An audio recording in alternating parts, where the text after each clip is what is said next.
አናት በሚሰነጥቅ ፀሐይ የሜዲትራኒያን የወይራ እርሻ ውስጥ ቆመዋል።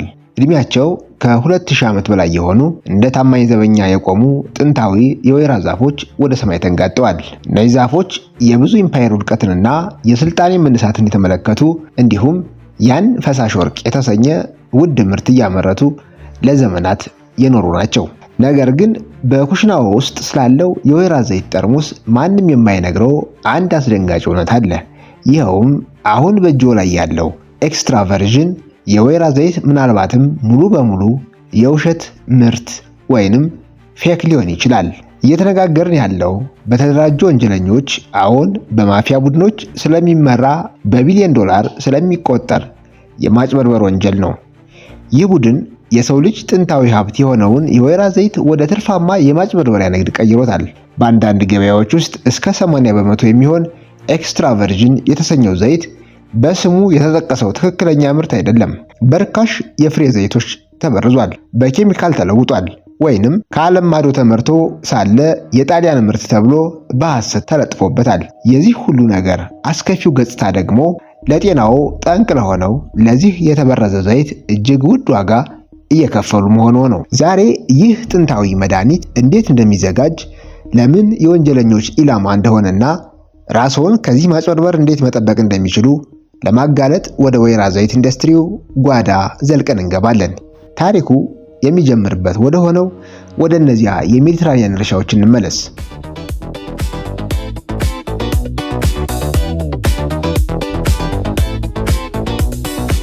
ወይራ ከስልጣኔ መባቻ ጀምሮ የተከበረ ተክል ነው። ጥንታዊ ግብፃውያን ለመቃብር ፋኖሶቻቸው ማብሪያነት ይጠቀሙት ነበር። የግሪክ አትሌቶች ለውድድር ከመግባታቸው በፊት ሰውነታቸውን ይቀቡት ነበር። ለሺህ ዓመታት ይህ ፈሳሽ ወርቅ ከጤና ከብልጽግናና ከባህል ጋር ተሳስሮ ኦሊያ ዩሮፓያ የተሰኘው የወይራ ዛፍ በሞቃትና ደረቅ ደጋ እንዲሁም እርጥብ በሆነው የሜዲትራኒያን የአየር ንብረት ውስጥ ይለመልማል።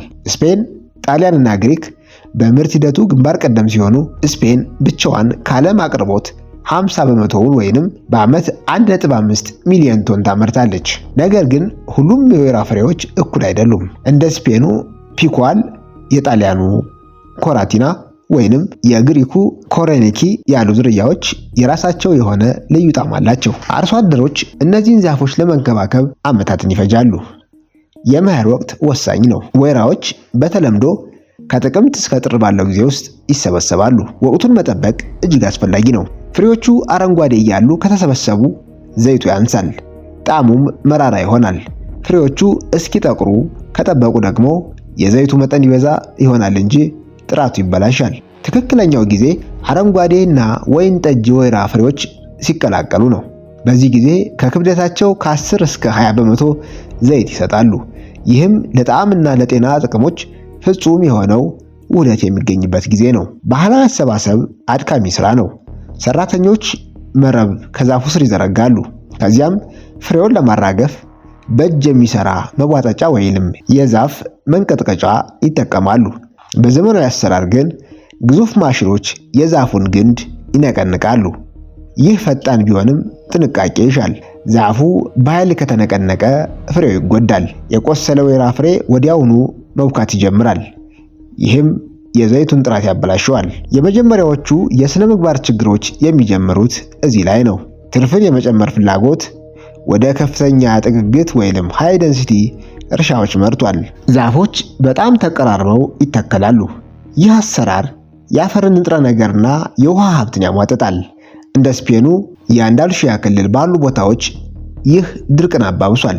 በሌሊት በሚደረግ ምርት መሰብሰብ ምክንያት በወይራ ዛፎች ላይ የሚያርፉ ወፎችም ለአደጋ ይጋለጣሉ። ብዙ ሰዎች የማያውቁት ወሳኝ ነገር ይህ ነው። ወይራው ከተቀጠፈ በኋላ ሰዓቱ መቁጠር ይጀምራል። በ24 ሰዓት ውስጥ ወደ መፍጫው መግባት አለበት። መዘግየት ማለት የጥራት መበላሸት ማለት ነው። የማፊያ ቡድኖች ይህንን ክፍተት ይጠቀሙበታል።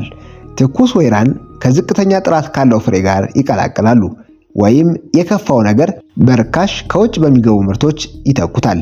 የሐዘል ለውዝ ዘይትን ወይንም ሐዘልነት ኦይል በአረንጓዴ ቀለም በመቀባት የወይራ ዘይት አስመስለው ሲሸጡ ተይዘዋል። ይህ ማጭበርበር አውሮፓን አቋርጦ እስከ አሜሪካ ሱፐርማርኬቶች ድረስ ዘልቋል።